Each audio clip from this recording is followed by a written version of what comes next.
The bright side of addiction is recovery. In this edition of Recovery Coast to Coast, we're going to head down to Texas and check in with Scott Kelley. He runs a solid treatment center down there, very successful. Scott is also the immediate past president of TAAP. That's the Texas Association of Addiction Professionals. Now, they're having their 47th annual conference featuring many outstanding speakers, including Susan Ford Bales, the daughter of former First Lady Betty Ford. We'll tell you all about it and how you can be a part of that conference as well. In fact, we're going to be doing Recovery Coast to Coast from the TAAP conference in San Antonio in September. We'll also hear about the miracle of recovery as we have an insightful conversation with Ruvin M, a grateful person in long-term recovery, following years of using and selling cocaine until the bottom fell out. And he began his adventure in recovery. It's a powerful, powerful story from a life of homelessness and crime, beginning at the age of 12, into a welcoming and life-changing recovery. I'm Neil Scott, host of Recovery Coast to Coast. Following 15 years of nightly broadcasts on iHeartRadio in Seattle, we've now upgraded to a national podcast available to anyone at any time, featuring interviews with clinicians, authors, recovering celebrities, and everyday people in long-term recovery, plus vetted resources for individuals, families, and friends, and amazing stories of everyday recovery. We invite you to enjoy it and to share it with your friends as well, because recovery is as recovery does. You know, we would love to hear from you. Feel free to be in touch via email. We'd love to hear from you with your suggestions, your thoughts, and perhaps maybe you'd like to be a guest. If you have at least 1 year of continuous recovery, we'd like to find out about that. Our email address, recoverycoasttocoast@comcast.net. Recovery Coast to Coast is supported by the good folks at Sundown M Ranch. It's one of the top treatment centers in America, successfully treating well over 200,000 adolescents, adults, and families for the past 50-plus years.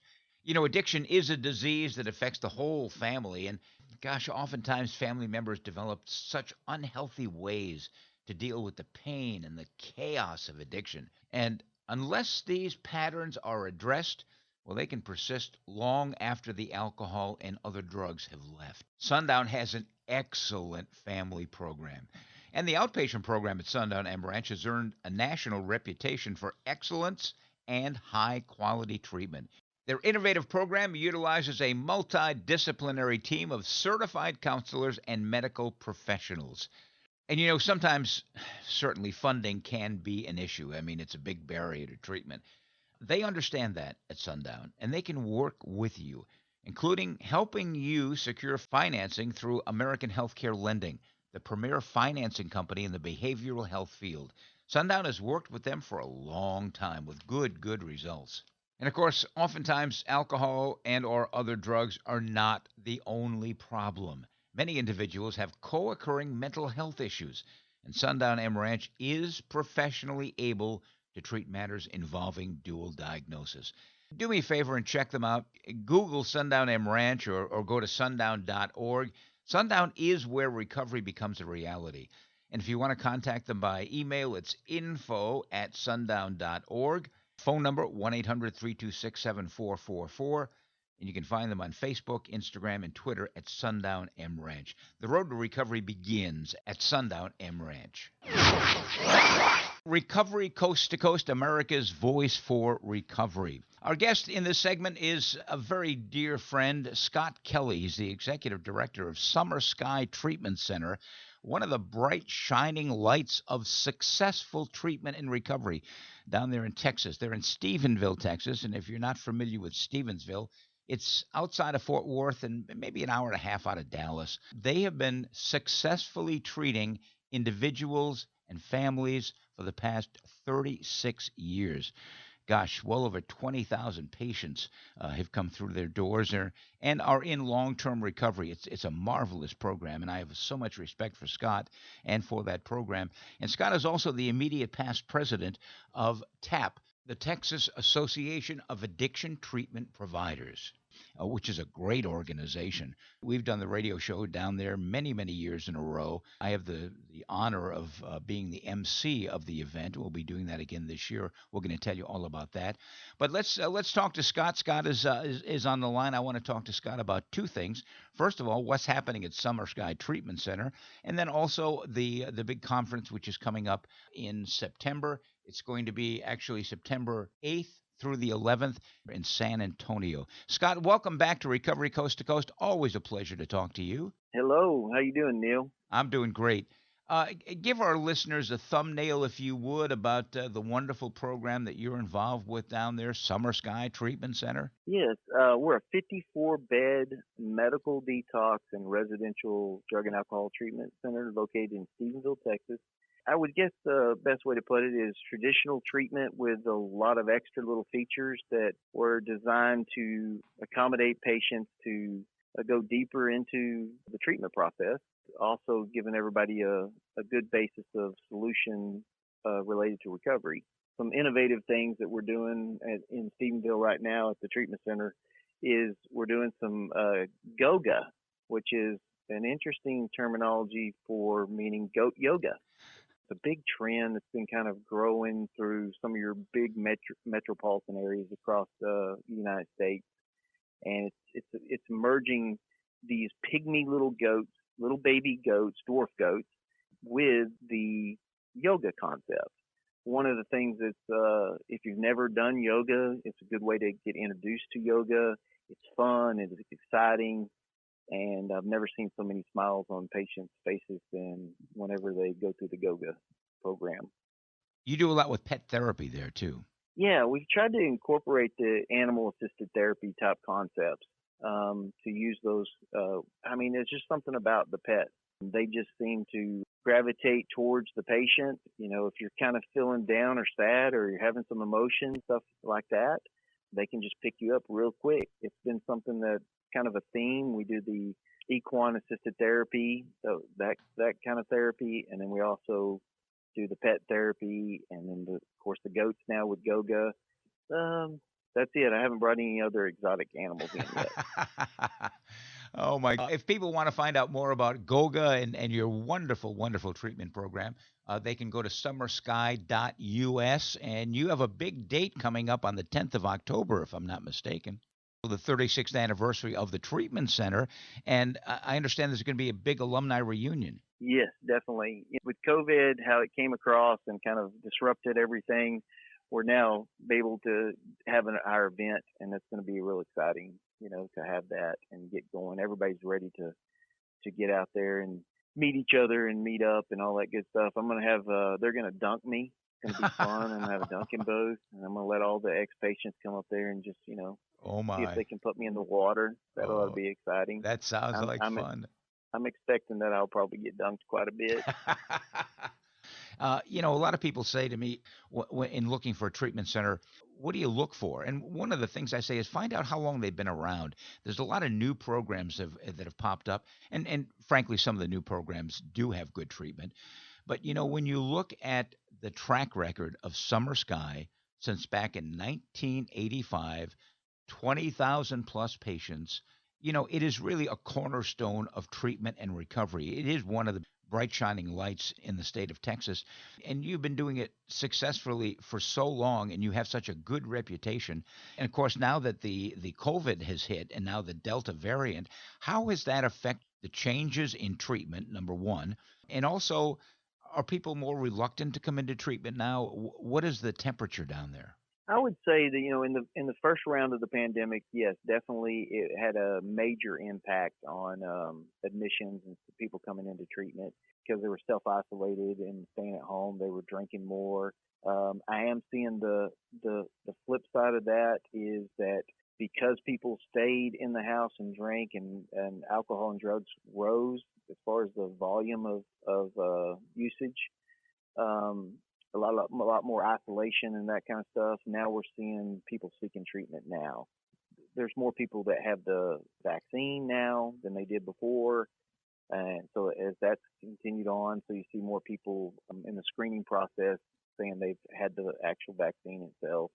far as the safety precautions and stuff of that nature in treatment, that's still just as elevated as it always was. All the protocols are in Yeah, we place. have that plus more stuff now. So Mm. there's just a lot more cleaning than you ever did before, a little bit more distance between people. Obviously, patients have their own rooms. That's different. Or they would share rooms and stuff Hmm. like that. Now everybody has individual rooms, so there's some advantages in that respect too, from the patient's perspective. I noticed on your website there's a special that you're running during the month of August, which is kind of interesting. Tell me about that. Yeah, so what we did is we started realizing that there's a certain amount of people that just they can't use their insurance. Um, Basically, that maybe they lost their job during the pandemic or different kinds of stuff of that nature. So what we did is we created a reasonable price point.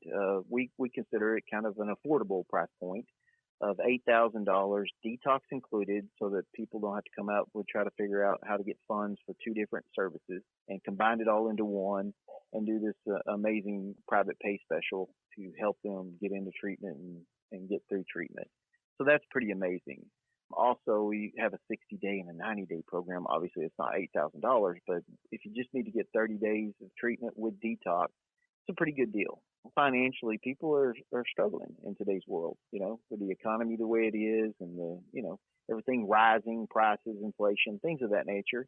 And we were noticing more people asking for deals and discounts and things of that nature. So we come up with a way to meet everybody in the middle, also keep the cost of treatment happening and paid for, but at the same time helping more people. One of the things I've always been impressed with Summer Sky is that you are very innovative and you meet people where they are, because no two people obviously get sick the same way or get well the same way. Exactly. You can't just use one size fits all type of approach. Some people do better with certain types of therapy versus a 12-step approach versus somebody that needs more of cognitive behavioral therapy, Sure. or they need a mixture of both. You can't get so set on this is the only way type concept because so many different issues. Not everybody has the exact same stuff. They have some commonalities, but there are some differences between each individual that you're treating. So you've got to be able to offer as many different types of therapies as possible. Scott, you've been a leader in this field for a long time, and not only at Summer Sky, but also with TAAP, the Texas Association of Addiction Professionals. TAAP is a great organization. You are the immediate past president, and every year they have a huge conference down in San Antonio. I've been fortunate enough to be involved with the TAAP conference as an MC and also doing a radio show from down there.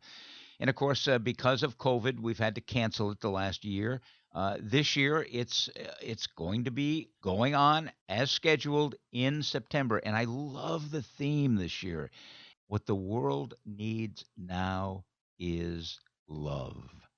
Tell us a little bit about it, if you would, Scott. It is our 47th annual state TAAP conference on addiction studies. It'll be in September 8th through the 11th. We're going to have some special features this year. We're going to have a recovery concert featuring Ian Flanagan. Oh, wow. He was the second runner-up for this year's The Voice. He's great. And then there's a big initiative going on in Texas. Everybody's quite aware that we have the border right here in Texas, and so human trafficking is a big issue that happens down on the border and coming across.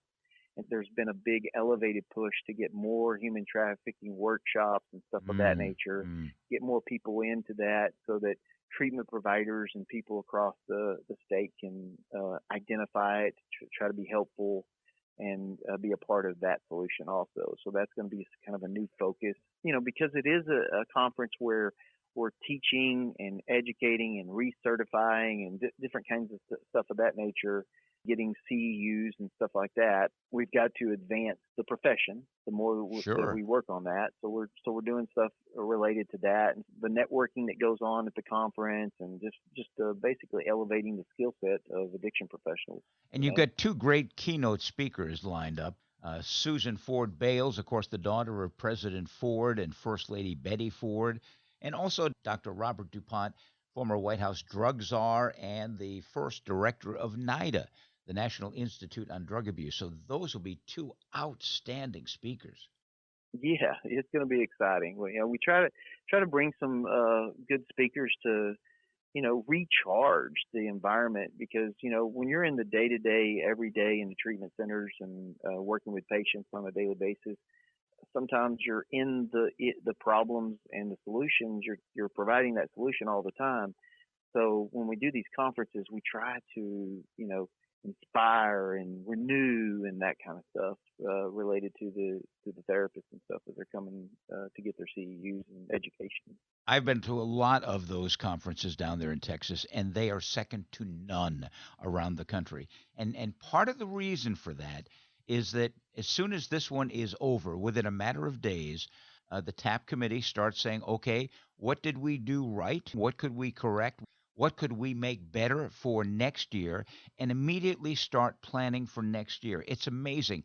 And the whole effort is led by two amazing people, which Ellen Horst and Keith Lyles, they are the conference coordinators. They do a tremendous job, Scott. Oh, they're amazing. These two folks, I don't know how they do it. I'll be honest with you. The moment we finish that conference, while we're at the conference, we're already meeting to start planning for the next one. So, it starts right then. And these folks are just amazing. Ellen's just, they've just been a champion for addiction treatment, recovery, prevention, all of it. Absolutely.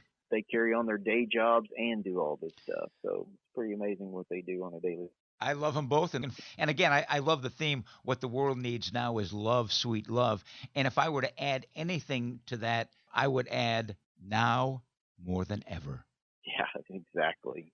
People need to get down there and get back out and get, as you say, recharged. I think we can really make the remainder of this year a good year, and also move into the next year by charging up the batteries and keep on going, because addiction doesn't stop, as we all know. And I would invite people who are interested in going to this conference to go to the TAAP conference website, which is TAAP, T-A-A-P, stateconference.org. You'll find out all the information on the keynote speakers, all the things that will be going on.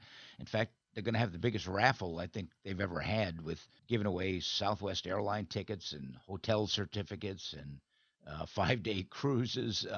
There's over 100 exhibitors. It really is big. I would invite anybody who's not been down there to check it out. Come on down and meet with people. Everyone will be masked up. There will be protocols in place. But by golly, this is going to be one of the best conferences ever. I congratulate you, Scott, as the immediate past president of the organization, for being a big part of this as well. Well, thank you very much. I appreciate that. Don't forget this. We're going to have a life-size inflatable brain that'll be on hand to show you about how the neurological aspect of addiction affects your brain. Oh, my gosh. And it's literally life-size. You're going to walk through this thing, and it lights up. It's going to be amazing. I can't wait. I'll see everybody down there, and we'll be doing the radio show from down there. So please stop by and say hello, and maybe we'll chat a little bit about your program or your recovery program. Scott Kelley, thanks so much. I wish you continued success with Summer Sky, of course. You can find out about them at summersky.us. And again, the website for the conference is taapstateconference.org. Thank you so much for your time, Scott. I'll see you down in Texas. It's good to speak with you. Coming up next, we dip into the audio archives for a visit with Ruvin M, a guy in long-term recovery. A tremendously powerful story of persistence in recovery. Always something different, always talking about addiction, always with a focus on recovery. And in keeping with the 11th and 12th traditions, we only use first names. And just absolutely delighted to welcome Ruvin M, who's been clean and sober now for about 4 years, right, Ruvin? Yes, 4 years. What is it like being in recovery now for 4 years? Exercise and patience. Exercise and patience. Exercise and patience. You know the alcoholic prayer, which is, God give me patience, but hurry up. Well, actually, I haven't heard that one yet. Well, I now think I'm going to incorporate that into my repertoire. I know you do a lot of H&I work, Ruvin, yes. and I know that you have a pretty powerful story that goes back to when I believe you were 12 years old. Yes. Take us back to the beginning and tell us about your childhood and your early using and living on the streets. Well, I have to say that being able to open up and talk like I am and I'm going to do is not something that I've always been able to do. And having not known how to open up and talk about what was going on in my childhood really aided me in staying out there a lot longer than I had to. So when I was young, I grew up in a home. I'm the son of a Russian Jewish immigrant. I only have vague memories of my father and life at home. Did you grow up in Seattle? Yes, grew up in Seattle, in West Seattle, High Point District, low-income housing, single-parent home. Inside my home, though, was a lot of abuse. There's a lot of child abuse. Brothers and sisters at all? I have a younger brother born in 1975, and then me in 1972. How old are you, Reuben? 33. And there's a lot of abuse at home. And it wasn't really the type of abuse like, I see two kinds of abuse. There's have a bad day, come home, kick the dog type of abuse, and then there's the inappropriate discipline. With me, it was pretty much a lot of inappropriate discipline. A lot of untreated ADHD. I'm a Ritalin test kit for hyperactive attention deficit disorder from the 70s. So, you know, back then when they were just like, oh, you're hyperactive, here, take some Ritalin, and then be on your way. So you were taking Ritalin at an early age? At a very early age, yeah, throughout the Seattle School District and Seattle doctors. And when working with my mother, the nurses in the elementary school and whatnot, it was a big effort to try to contain. I don't know what the objective was, but I was one of those clinically extreme cases of hyperactivity. And therefore, I was always in trouble, always getting disciplined a lot. However, my mother's idea, I must say, of appropriate discipline was beyond appropriate. And so that I learned how to run. I learned how to be manipulative. I learned how to be very careful at a very young age. And when there came a time when Tonka trucks and stuff wasn't the objective. You know, I saw the world through a different pair of eyes, and I was jaded. And that's when I started jumping out of my bedroom window, and running away from home. And it started a new kick for me there. So you, at what age were we at? 10, 12 years old? Right around 12 years old. So you decided you have had it. You're not going to stay at home with mom any longer. That's right. And you're gonna get out. So it started by running away. It started by running away. I met some. There were two foster kids at the end of the dead end street that we lived at, and they taught me how to run away. So they had already run away many times in their life. And, where does a 12-year-old kid go when he runs away? Well, I went to a newspaper box, and it was real nice and convenient. It seemed logical to have my newspaper box in the parking lot of a Safeway. It was real convenient. I can go and sleep in my newspaper box. I can climb right out and go into the store and shoplift the food that I need to eat. You know, as a child, this was great. You know, I got my kitchen right there. You're talking about about a newspaper box. You're not talking about the drop sites. You're talking about the recycle bin. And a 12-year-old, if you can picture a little 12-year-old body calculatively crawling in there, but with the innocence of a child still playing fort, covering myself up and giggling. I mean, I look at 12-year-olds and they look like babies, but when I look at myself in my memory of being 12, I can't help but see some kind of a grown adult. And it's a weird dynamic to have that memory, and it's powerful.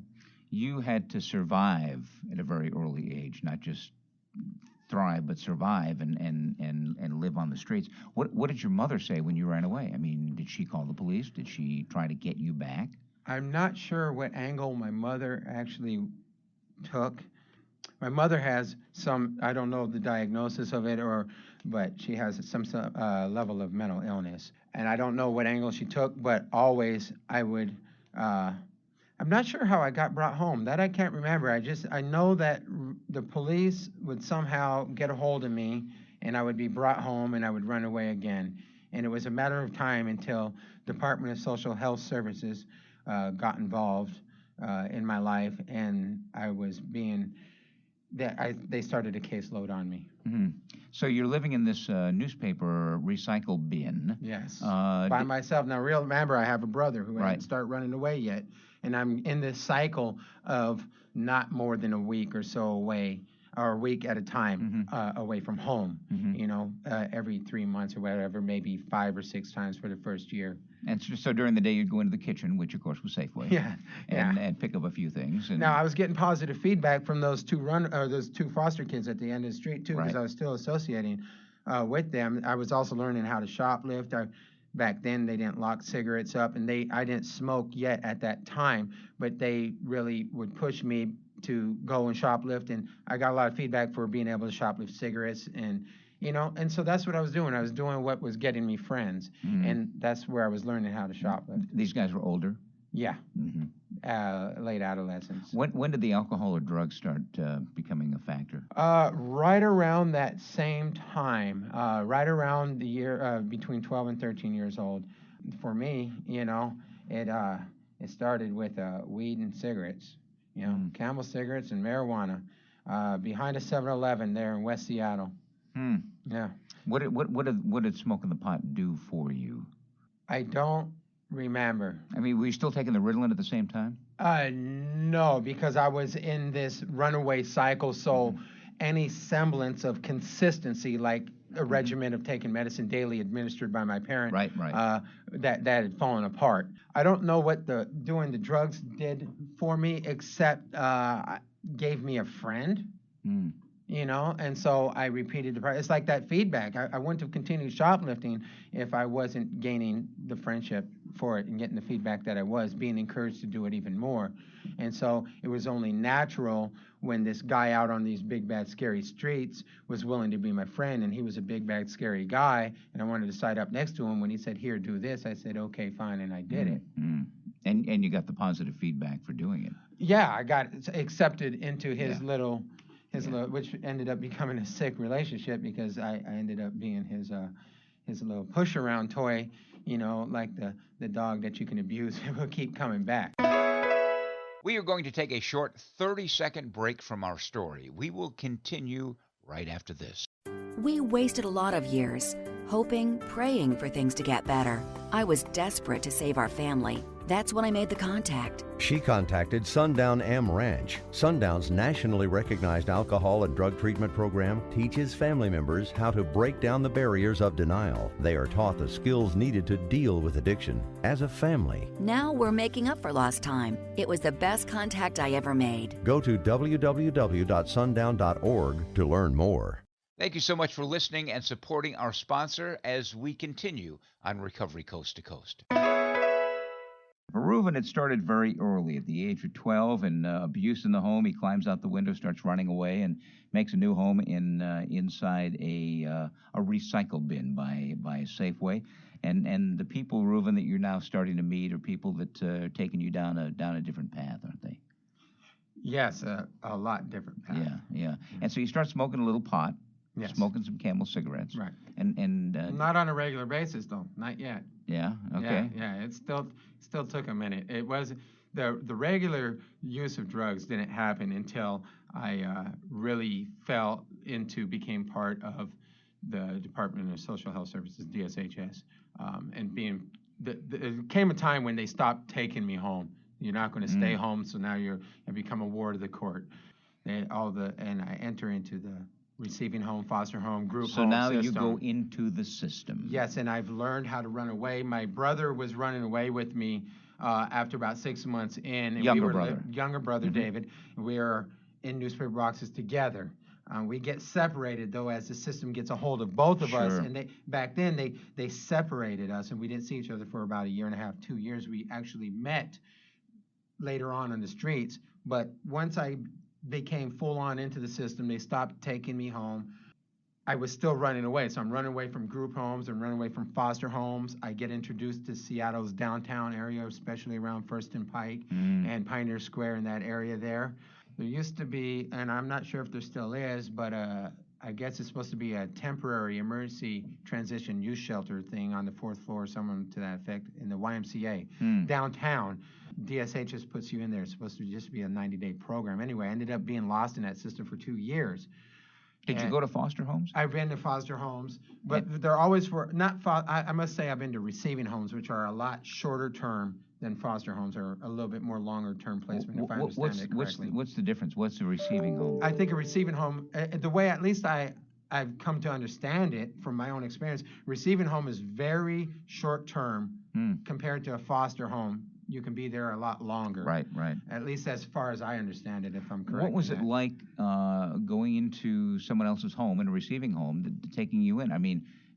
I loved it. But you still ran away. But I started running away because I guess because it was so transitory. I didn't stay anywhere for long. So the first home I went into was a home, the Millers, Miss Miller, single lady, and she had about 7 or 8 other children. Her home was set up conducive to have different rooms, bunk beds and all that for this type of program.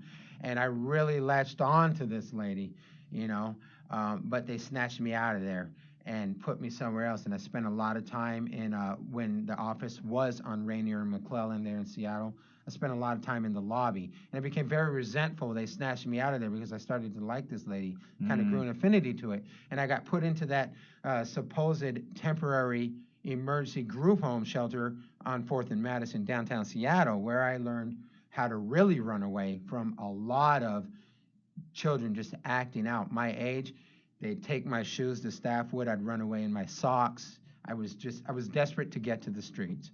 And eventually, as drugs still hadn't become a regular, I'd tried it maybe once or twice, drugs still hadn't become a regular part of my life at this time. However, there came a time, like when they stopped taking me home, eventually they stopped bringing me back to DSHS. And then DSHS said, fine, you want to stay gone, stay gone.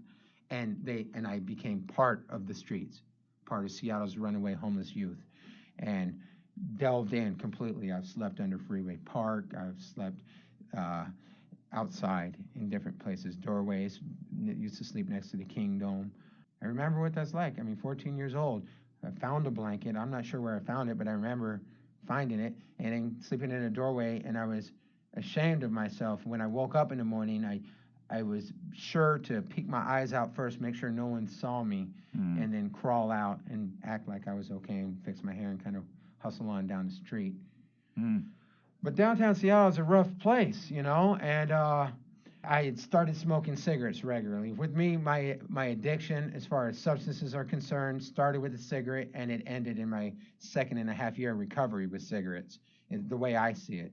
I'm smoking cigarettes regularly, and I got introduced to Broadway and Capitol Hill in Seattle. Found what I considered to be my street kid family, where then I would be introduced to drugs, I'd be introduced to crime. Up on Capitol Hill. Up on Capitol Hill, there, Broadway. And there were the runaway street kids from Seattle, and then, of course, the West Coast has a very large migratory movement of street kids which migrate constantly up and down from the Mexican border up to the Canadian border and up and down the coast. And I didn't feel like I fit in with them, but I definitely fit in with the Seattle street kids. And we had our own little family unit. We had something in common. We were there, we were hurt, but we didn't care, and we took care of each other. And there I would be introduced to drugs. And for a long time it remained weed, beer, and acid, Now, where are you getting the money? Are you stealing? Or are you... Stealing, complete theft. Sharing, early in your addiction, when you're not so desperate to hold on to your drugs, you're more apt to share, later on in progression. No, I ain't got nothing, what, let's do yours first. I'll do mine later when you're not looking. But, so, there was a time when I was still willing to share, and so were other people. So you go up on the Capitol Hill and you meet this new family, and it's a family of street kids, basically surviving. And in order to survive, you're ripping people off, you're doing crime and managing to just kind of stay alive on the streets. You're sleeping now again in doorways. Abandoned houses, and the street kids call them squats. We had squats 1, 2, 3, and 4. The kids out there are quite ingenuitive. You go and you get a crowbar. Everything is ill-gotten gain, unless it's from a social service like a clothing bin or whatever, where they hand you out clothes or feed you. Otherwise, everything is ill-gotten gain through some sort of theft or what have you. So you go, you get a screwdriver, you get tools, you pry yourself open into an abandoned house, you go down in the basement, and you flip the lights on. More often than not, the plumbing's on, and it's just a matter of flipping a switch in the basement. You've got lights, you keep the windows boarded up, and sometimes you can have 30 to 40 children if it becomes very well known, networking out of this place, and sometimes the police catch on to it, and, there's been times when they send the canines in, to make the kids jump out the windows, and they catch you when you jump, yeah. Wow. So there's an entire network right. of children out there navigating these, what we call squats, for survival, whether they're using drugs or not, as far as. Is that still going on today? Yeah, that still goes on. I'm sure of it. I see them on the sidewalk. I don't even associate. It's weird to have, I feel like I've lived two lives. Even though I've been clean only 4 years, the magnitude of experience in the last 4 years is becoming comparable to the last 17 years of my life, which is a testament to recovery, I might say. But I feel also very disassociated from that past life. It's weird. Ruvin, when you see kids, homeless kids on the street, is that any sort of a trigger for you? Is that what goes through your head and what happens in your heart? Well, I used to think, when I was 16, I said, I'm going to be 16 forever with the rights of a 21-year-old. I'm bulletproof. You can't stop me. You can't touch me. You don't know me, all this stuff that I would say. And, well, I hit 30, and now I'm 33, and it looks like, I'm going to probably live this thing out. So my values have had to change. But when I see other street kids out there, sometimes, I don't know, it depends, I guess. The fitness of my spiritual condition will dictate it. But sometimes it's a trigger. But I'm not that 16-year-old anymore. And for me to think that I can go back to where I was at it as a child, even though I was out there, I was free, and I was alive, and I was on top of the world then, with the innocence of a child.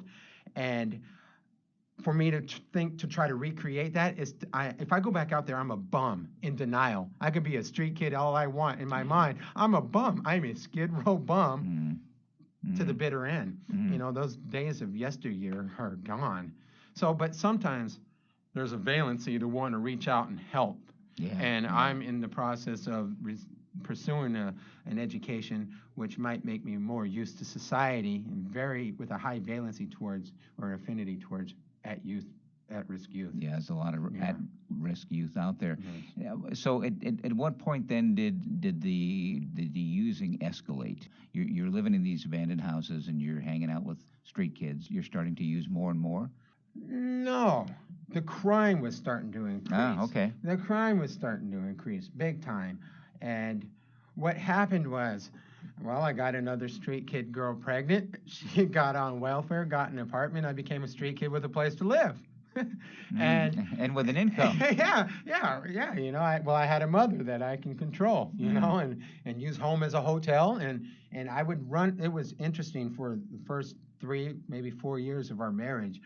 I would run away from my home back to the streets and sleep 3 or 4 nights on the street. So the same pattern then as when you were growing up. It's really odd to think back on it, but so it wasn't until maybe my 20s, maybe 21 years old, when the drug use really started to escalate. I started to I couldn't get enough, and I was still using the weed, beer, and acid. I thought myself to be what I called a modern-day hippie, hee-hee, ha-ha, Mr. Party Man. Life's a joke. Let's do massive crime. I thought I was the big orchestrator. I had my hands in everyone else's business. You must have got popped along the way. I've got quite an extensive felony record, and I've lost track of my misdemeanors. I do have an extensive record. I haven't been arrested very many times, but you get a number of felonies per arrest. It still racks up quite a bit on your record. But my drug use started to escalate. I can see the pattern of intake increasing. I can see the unmanageability. Now, in the beginning of recovery, the best I can do, very disgruntled, I tell you, very disgruntled, but the best I could do to admit any semblance of unmanageability was to say, okay, fine. My crime was unmanageable. I got to a point, you know what I mean? Today I can see that even doing crime is unmanageable. But at least I had to start by saying, well, I couldn't even perform as a criminal anymore. Looking back on that is even funny. But there is a definite rate of increase that I continued along a path where I would do more and more and more. I began to compromise values, my faithfulness to my ex-wife. Like I said, continued to stay home more and more and more, continuing to do crime, continuing to have children.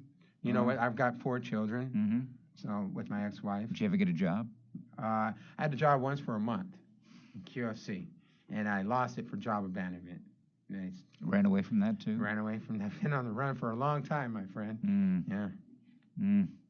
So what kind of drugs were you taking there as it started escalating, besides the pot and the Well, and I the have booze? to say that, I don't have a big glorious narcotic story until the very bitter end of my active addiction, as it's been called.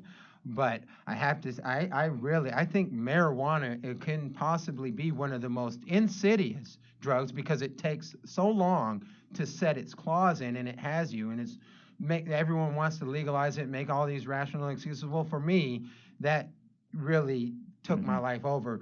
The rate of ingestion that I was taking this marijuana increased to such high amounts that it's just ridiculous that I had other people just done. They didn't want to get loaded with me anymore over my marijuana, That progressed up until about 26 years old, and I landed myself in prison. And when I got out, my ex-wife had moved. How long were you in the joint? 2 years, 10 months at Washington State Reformatory in Monroe, Washington, for the majority of that time.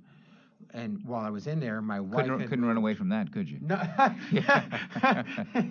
no, you don't get to go very far. You got to learn a new survival technique. You got to look people straight in the eye. You got to act like a tough guy. I'm not a tough guy, but you better figure out how to act like one pretty darn quick. What was that experience like? Being in prison? Yeah. Absolutely terrifying. It was ridiculous. I mean, I am not a tough guy. And you know what I learned? That there's actual real mean people that are really mean. That can actually hurt you and care less about it. I hit someone, I want to give you a hug. I'm so sorry, I didn't mean to hit you. I'm not a tough guy. Unless you're threatening me, or some major abuse or a loved one of mine or something else. It has to be a quick, spontaneous thing. I can't just exact violence and aggression towards people that easily, like in prison. Was there much alcohol and drugs in prison? I didn't associate with it because, well, being a white-skinned or Caucasian-skinned, rather, Jew or a Hebrew male in prison, I really found myself not getting along. And having been raised in West Seattle, High Point District, in a low-income African-American neighborhood, I knew a lot of the African-American males that were in there, but from my childhood, but couldn't associate with them and couldn't associate with the so-called quote-unquote white people or Aryan nation.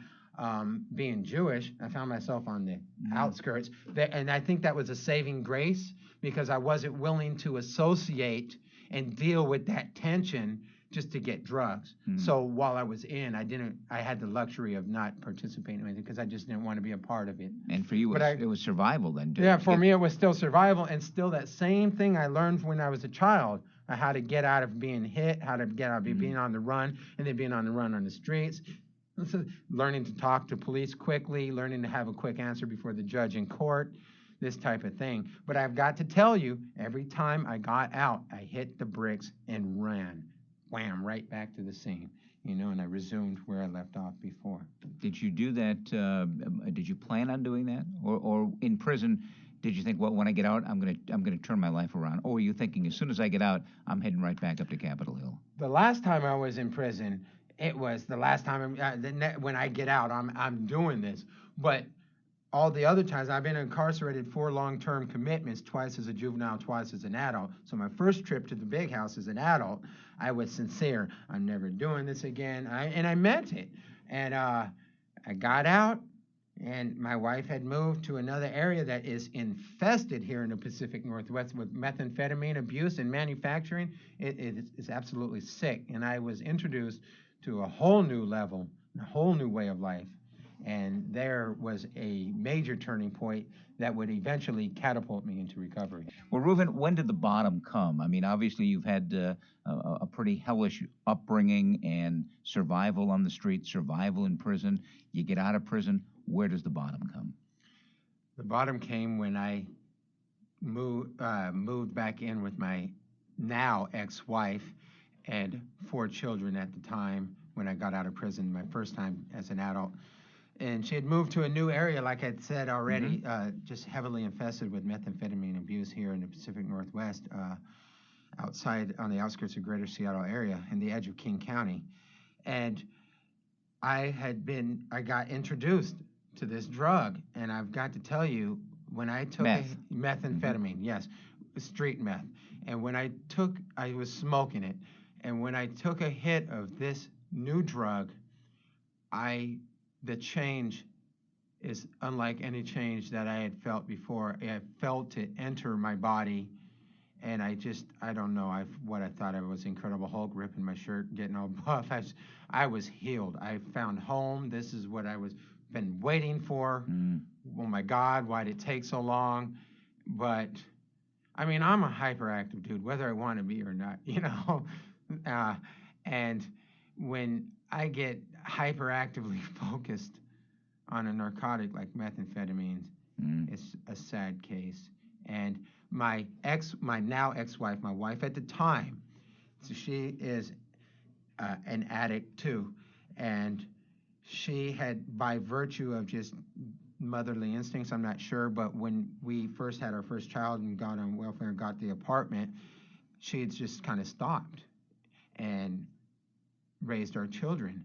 And that had been I was 19 when I got married. I'm about 27 now at this part of my story. And she had stopped that entire time. But she was IV coke, IV heroin, acid, weed, beer, the whole thing on the streets, and to complete abstinence. And then she took a hit of this along with me with this new friend that we met out there, and we were all off to the races. It had reopened a sleeping beast within her and started a new one within me. And the young lady's boyfriend, who was the connection, I grabbed him and I told him, you will take me to get my own supply. You will. I forced him. I begged for this. And for anyone familiar with anyone on methamphetamine as a regular habit, daily use, or anyone that's done it, is probably can imagine. I got myself to the point, the first 3 months, almost to the day, of using methamphetamine, I was brought to my knees exponentially more than weed had done for the last, whatever it had been, 14 years or whatever at that point, in the first 3 months. In the first 3 months, the police had come and removed the children from our home. We had lost our Section 8, been kicked off of welfare, evicted with our property, moved into the parking lot. My wife at the time, in a methamphetamine psychosis, left me for the dope man, and I'm out in the parking lot with all my property and dope sick in a way that I had never been dope sick before, you know, on a new drug. And we're 3 months into this use. And for a lack of a better idea, I hightailed it back to Capitol Hill. Now, I'm about 20 miles out or whatever, out in Auburn at this time in Federal Way. And it was maybe 15 miles, 20 miles from Seattle. And I didn't know what else to do. I went back to Broadway, and I didn't know anyone, and I had no money, and I was homeless again, and I'm sleeping in people's backyards under their private house porches and whatnot, in the lawns, shoplifting candy bars and cigarettes to survive. And it was hell, and I had to find a new way to survive. So that's the start of my bottom right there. You know, I continued to do crime for this drug now. You know, no longer was crime a livelihood, which is odd to say, crime being a livelihood, but in my younger days or in my youth, that was my livelihood. But now crime was a necessity. It was an absolute mandatory thing. It wasn't fun and games anymore. My life was on the line as far as I was concerned. I needed to get this drug. I'm not doing so well here. And no one would do crime with me. Any of the old cohorts that were still managed to be around, no one wanted to associate with me. And I just, you know, it was a miserable existence. What'd you do? Well, my kids are in CPS. I don't know where my wife at the time was. And I couldn't even show up to visits on time. My solution was to take a hit. You know, I'd go to my visits and I'd stand outside the CPS office there, Child Protective Services, and it was, half hour late for my visits, not understanding what's going on. And my solution was, well, if I need to take a hit to calm down, oddly enough, you know. And I would go in, and it just, there was that dynamic. I was homeless on the streets. My brother was a restaurant manager of a Denny's late night, and I would go and he would let me sneak in the back door and hide in his office, and I was sleeping in his car. And while my children were in Child Protective Services custody, I was given a stolen car to get around in, because the person didn't want to go around with me. He said, here, just take the car and go. You're scaring me. So he gave me the car, and broke, no money. My only thought was, you know, stolen Honda, 3/4 of a tank of gas, easy. I'm getting to Tacoma. You know, we're out there by Auburn 5 to go get some drugs. I didn't know what I was going to say when I got to the drug dealer's house. I just had to get there. And in the process of getting there, I got into what is a embarrassing excuse for a high-speed chase that lasted 30 seconds. I took a right turn into a sewer, turned on my side, got out, tried to run, and got chewed up by the canine police and brought into custody. With my children still in Child Protective Services care, I now have, again, a new crime and a new felony pending. And I got out. Someone bailed me out that is a friend of mine. And I went back to my brother's restaurant, and I lived in his car while out on bail and still using drugs. And met a girl, this is about 6 years ago, who I'm now engaged to be married to. And she kind of took me in, you know, and it was about 2 months until it was time for me to go to prison. But moving through all that, ultimately, I ended up back in prison for this crime. I lost my parental rights entirely, out of family adoption, all 4 of my children. The mother signed away her rights for fear of losing in trial. I went to trial from jail in a jail uniform for my custody hearing, and the judge said, Ruvin, Mr. M, I can tell that you love your children, but I don't understand. And see, I'd never said I'm an addict. I don't have a drug history. I have property crimes, auto thefts, commercial burglaries, that type of things. But I took advantage of a drug offender sentencing alternative. Here in the Northwest, they call it a DOSA program, which basically, in my manipulative mind, this is my best thinking, it equates good time on half time. So when they said, Mr. M, you're doing 2 years, but you're only going to serve 8 months, and I've already done 3, that's 5 left to go. I said, sure, I'm an addict. I'll take that deal right now. You know, sign me up. And I said whatever I had to say. Well, you know, that got me into a high, intense level of parole and community custody, where I ended up having court slips to get signed, and that would be my introduction to Narcotics Anonymous initially, where things would change for me. And that's the beginning of the recovery process. Ruvin, you're now introduced into the rooms, and you start going to Narcotics Anonymous. Take us to your first meeting. Well, I'm not sure my first meeting, but I'll tell you the first one that I remember. All right. I'm in there, and this is at the formerly known as the Java Club, 7811 Aurora Avenue North, now known as the Java Zone. Yeah. The ICU unit of Seattle area Absolutely. Narcotics Anonymous, but we get down.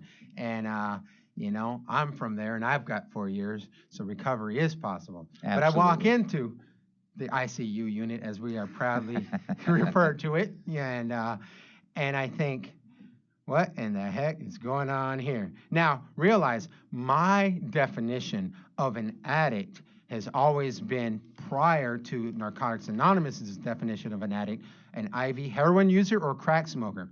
My opinion of the person who shot IV coke use, they only had a bad problem. And then, of course, there's me, none of those. So, you know, I don't, but the energy, having been from the streets, having been from low-income neighborhoods, having been from prison, I can feel the energy, the caliber, or the character of the energy. So while I wasn't able to identify as a drug addict, in my opinion, I didn't turn around and hightail it right away, because I can feel like I felt the energy, the energy that I've always known. So I'm sitting in this meeting, and I'm going, you people are whack. What in the heck is going on? Of course, there's and here's sign my slip, right? Yeah, exactly, And I'm glad I didn't know I had a choice in the beginning. I probably would have left, you know.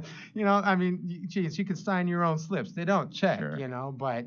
Yeah, so of course there's bikers, and there's always got to be but what is a meeting without a biker, That's right. And a couple especially on Aurora. Yeah, really. So there's this biker guy, and he had 19 years or 16 years when I got there. He's coming up on 21 now, but he's the mean old biker who doesn't care about your feelings. He can look in the eye and tell you maybe you ain't done yet and all that, and it was weird. But I got to tell you, sitting around those meetings now.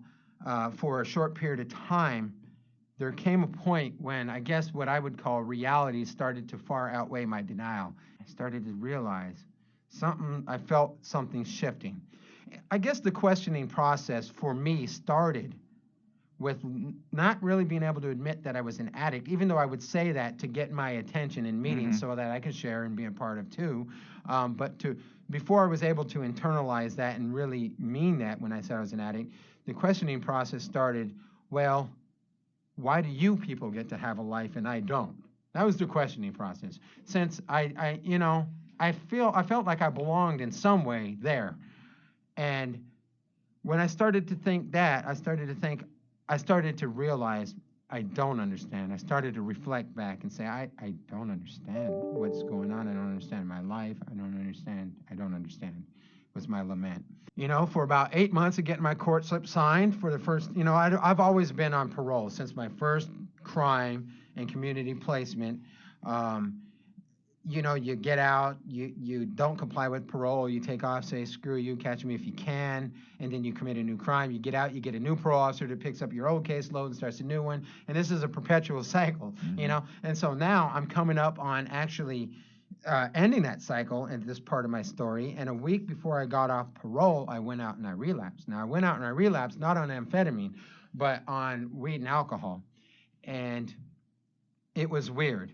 After having 8 months of meetings under my belt for the first time in my life, when I went out, I saw myself in a way that I'd never seen myself, and it was different. No longer was it fun.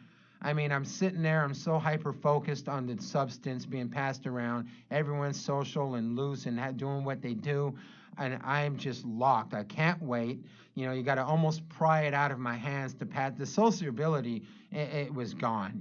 There was nothing social or fun about it, having me there with you. It was gone. And I saw myself in a way I'd never seen myself, and I was really confused. And for a lack of a better idea, I went back to the Java Club at that time, now the Java Zone, and I walked back in. And the kind of love that I met was a little abrupt, and it's what I need. I don't know if I can do to others how it was done for me. I don't want to be responsible for that. I don't know. Time will tell. Yeah. However, I was told, you need to make a decision. You're a fine young man, but you want to go out and you want to use, fine, go do that. You want to keep coming back and keep getting loaded, fine, do that too. You won't be alone. There's a lot of people here that's going to do that. You want to come in, get clean, stay clean, you can do that too, but you're going to make a decision. And for once in my life, the people in recovery, I actually wanted some of these guys in my life, intimately, personally, and no one that had ever cared about me had ever had the fortitude or the wherewithal to stop that destruction of a relationship process right there and say, hey, you're a good guy, but you know what? You want to keep doing what you're doing, go do it, but you're not taking me with you. Usually I had to destroy the relationship, burn it to the ground, and then they say I can't take anymore, after 5 years or 10 years or what have you. And I don't know. I guess I like a challenge, but you're not going to tell me to go. I don't know if it's reverse psychology, but, my grant sponsor, I asked him for a hug. He said, why don't you go get a year first? And in front of people, yeah, he was rough. We laugh about it now, God, I'm so desperate to hear what this man has to say. I need him in my life. And we talk about it openly in meetings, and I would run to my sponsor and he would hold me and comfort me and tell me I'll be all right and all this and that and the other, but... You're back in the program. I'm back in the program. March 1st, 2002 is what we're talking about. I came in and stayed in up to today, up to this moment right now. But I still What was different this time for you, Ruvin? Not a lot for the first 2 years. I went to 2 and 3 meetings a day, every day.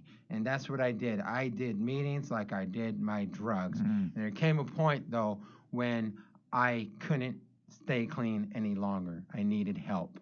And that's when I got involved in the step work.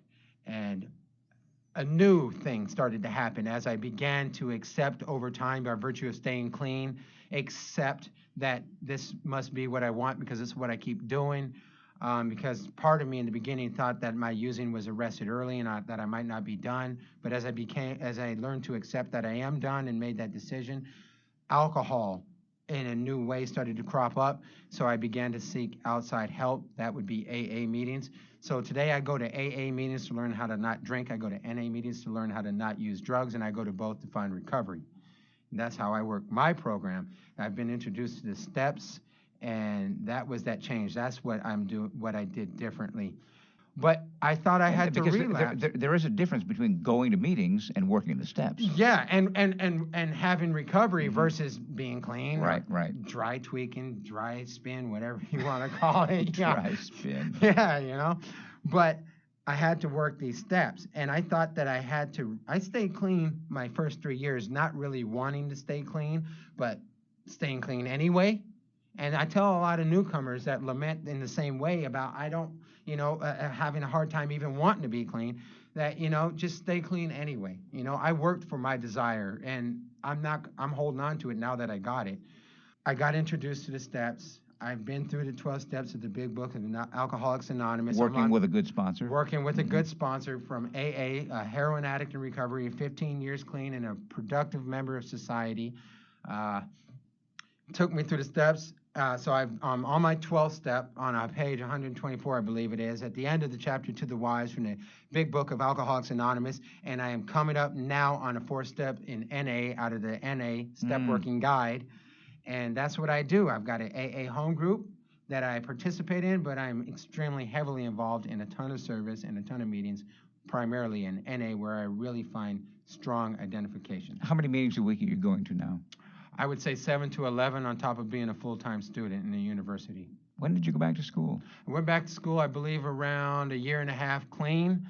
My now fiance got tired of seeing someone with so much potential, as she says, waste their life, signed me up for financial aid, and I said, they're going to give me money, sure, I'll go back. Lo and behold, go figure, I love it. And I'm on fire. I got my associate's degree in the winter last year, and I'm now at a private university, Seattle University, pursuing a graduate degree in public affairs. And if my grades are good enough, I'm going to apply to law school this time next year. That is so awesome. I'm on my way, and I have an affinity to give back to the community and make myself worth something. That's my goal, to be educated. That's my living amends. My living amends to myself is staying clean. My living amends to society is service work in the community and practicing these principles in all of my affairs outside of meetings. It is a way of living. It is a way of living, yes. Yeah, and are you sponsoring anybody? I'm sponsoring, 5 men write my name down on a sign-in sheet as a sponsor, but I'm actually actively sponsoring 2 of them. My idea of what a sponsor is and other people's are different, but time takes time. But I'm actively sponsoring. What I mean by that is I'm taking 2 other men through the steps. One of them is just as excited as me, if not more. That's probably punishment for what I did to my sponsor in the beginning. He wants to meet 2 and 3 times a week. I'm like, no, dude, slow down. In the minute or so that we have left, what can you say to the newcomer who's been out there struggling and that keeps coming in and out and in and out and in and out, thinking, I'm never going to get this thing? To not give up. I stayed clean, like I said, 3 years, with not really wanting to stay clean, but just staying clean anyway. Just, I would say, meetings, and more meetings. Go to meetings, talk, listen, get involved, drop the victim statements, most definitely, and just, give yourself a break and give yourself a chance. And you know what? I've learned that we have a choice today. That's what kills it for me, is that it doesn't bar me from getting loaded and relapsing, but it really makes it much harder to do knowing that I have a choice. So that's what I've learned, that I actually have a choice. And that was hard to hear in the beginning. Don't tell me I have a choice. You know, I don't want to know that I have a choice. I want to know that I have no choice. But you're telling me I have a choice today, and it's about making a choice. Even if it means making the choice to ask for help because you can't do it yourself, that's still a choice. So I would say, you know, you have a choice today. And you are a double winner, AA, NA, 4 years on March 1st, and one day at a time. Yes. It's all about what's happening today for Ruvin. And these steps. And today's a good day, and the steps are working. Yes, sir. Thank you so much for coming down and sharing your story. You have been absolutely awesome and a real inspiration. And we thank you for doing that. Thank you. I appreciate it. We will wrap up this edition of Recovery Coast to Coast with an inspirational reflection from a man who knows all about long-term recovery, legendary actor Dick Van Dyke. For a good part of our lives, we were lost, uncomfortable, and blind to the good in the world. There was no middle ground for us. Either we were being funneled into disaster by the tornado of self-will, or we lived in quiet desperation. All of that has changed. The spiritual way of life has enabled us to be at home and comfortable in the world. Our faith in God has taken the chill from the winds of adversity. We have found the way to peace no matter what unfolds before us. In the past, we created conflict and discord wherever we went. We were instigators of unrest, opportunistically taking whatever we could. Today, because of the kind of people we've become, we are part of life's solutions rather than its problems. We try to give rather than to receive, to build up rather than tear down. Whatever situation we enter into, we try to leave it somewhat improved. The dramatic change within us has become evident to those around us. They're coming to know that our peace of mind and happiness are the result of living a spiritual life. Thought for today. Faith in a higher power can be the pathway to peace and happiness. Well, that wraps up edition 1510 of the national podcast Recovery Coast to Coast. Special thanks to Scott Kelley and, of course, to Ruvin M. Now, if you've enjoyed this edition of Recovery Coast to Coast, the national podcast, we'd love to hear from you. First of all, please hit the subscribe or follow button. It's free, and you'll be notified the next time we publish a podcast. Secondly, send me an email if you would. You know, I'd love to hear from you. recoverycoasttocoast@comcast.net.